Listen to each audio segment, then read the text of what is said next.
நம்ம என்ன செய்ய போறோம்னா வெஜ் ஒயிட் குருமா செய்ய போறோம். அதுக்கு வந்து நான் கொண்டக்கலையும் பச்சை பட்டாணியும் வந்து 5 மணி நேரத்துக்கு மேலே ஊற வச்சிட்டேன். எல்லாம் 8 மணி நேரம் சொல்லுவாங்க. 5 மணி நேரம் 1 நாள் போட்டு 3 விசில் விட்டா வெந்துடும். இது கூட பீன்ஸும் கேரட்டும் போட்டுருக்கேன். என்கிட்ட உருளைக்கிழங்கும் சேர்த்துக்கலாம். இப்போ நம்ம வந்து அடுத்து 3 விசில் சிம்மில் வச்சு நீங்கள் எடுத்தீங்கன்னா கரெக்டாக இருக்கும். நம்ம வந்து அரைக்கிறதுக்கு பொருள் போடுறோம். இது பொட்டுக்கடலை கொஞ்சம், இது காரமே வந்து பச்சை மிளகா மட்டும்தான். இது ஒயிட் குருமாண்டா. அதாவது ஒரு 7 பச்சை மிளகா, கசகசாவும் 10 முந்திரி போல் ஊற வச்சுருக்கேன். அதுவும் இது கூட சேர்த்துக்கலாம். இப்போ இது நல்லா ஃபைன் பேஸ்ட்டாக அரைச்சிக்கலாம். சூடானது இப்போ நம்ம வந்து தேங்காய் எண்ணெய் சேர்த்துக்கலாம். நல்லா 4 ஸ்பூன் அளவுக்கு தேங்காய் எண்ணெய் சேர்த்துக்கலாம். தேங்காய் எண்ணெய் சேர்த்ததும் நம்ம எடுத்து வச்சதை ஒரு ஸ்பைசஸ் எண்ணெய் காஞ்சதும் பட்டை, கிராம்பு, ஏலக்காய், அன்னாச்சிப்பூ, மராட்டி முட்டு, கடல் காய்ச்சி இது எல்லாத்தையும் நம்ம போட்டுக்கலாம். இப்போ நம்ம அரிசி வச்ச வெங்காயம் 4 மீடியம் சைஸ் வெங்காயம் நல்லா சின்ன சின்ன அரிசி வச்சுருக்கோம். அதை போட்டுட்டு நல்லா நல்லா வாங்கி போட்டுக்கலாம். இது வணங்கவும் கூட கொஞ்சமாக இஞ்சி பூண்டு பேஸ்ட் போட்டுக்கலாம். இப்போ லைட்டாக வணங்கிடுச்சு. இப்போ இது கூட நம்ம 2 ஸ்பூன் இஞ்சி பூண்டு விழுந்து சேர்த்துக்கலாம்.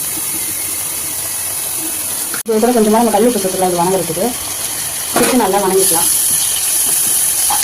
இப்போ இஞ்சி பூண்டு நல்லா அந்த ஸ்மெல்லாம் போனதும் நம்ம தக்காளி சேர்த்துக்கலாம்.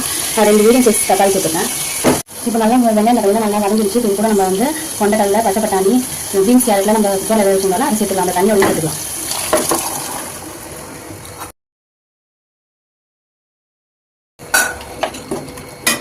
சேர்த்து நல்லா இப்படி கலக்காது. இப்போ நம்ம வேக வச்ச பொருள்லாம் சேர்த்துட்டு இப்போ இது கூட வந்து அரைச்சி வச்சோம்னா பேஸ்ட், அந்த பேஸ்ட்டும் நம்ம கூட சேர்த்துக்கலாம். சேர்த்து நல்லா கிண்டி விட்டுக்கலாம். உங்களுக்கு எந்த அளவுக்கு தேவைப்படுமோ அந்த அளவுக்கு நீங்கள் தண்ணி சேர்த்துக்கலாம். நான் கொஞ்சம் கெட்டியாக சேர்த்துனால நான் தண்ணி சேர்க்கல. அந்த வேக வச்சாலும் பட்டாணிலாம் அதில் வந்து தண்ணியோட நான் விட்டுருக்கேன். உங்களுக்கு என்ன நீங்கள் எந்த அளவுக்கு செய்வீங்களோ அந்த அளவுக்கு தண்ணி சேர்த்துக்கலாம்.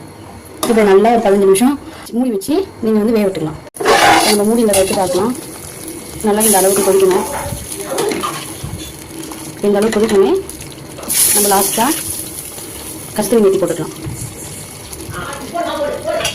கஸ்தூரி மேத்தி போட்டு லைட்டாக கிண்டி விட்டுக்கலாம். இப்போ நம்ம ஒயிட் குருமா ரெடி.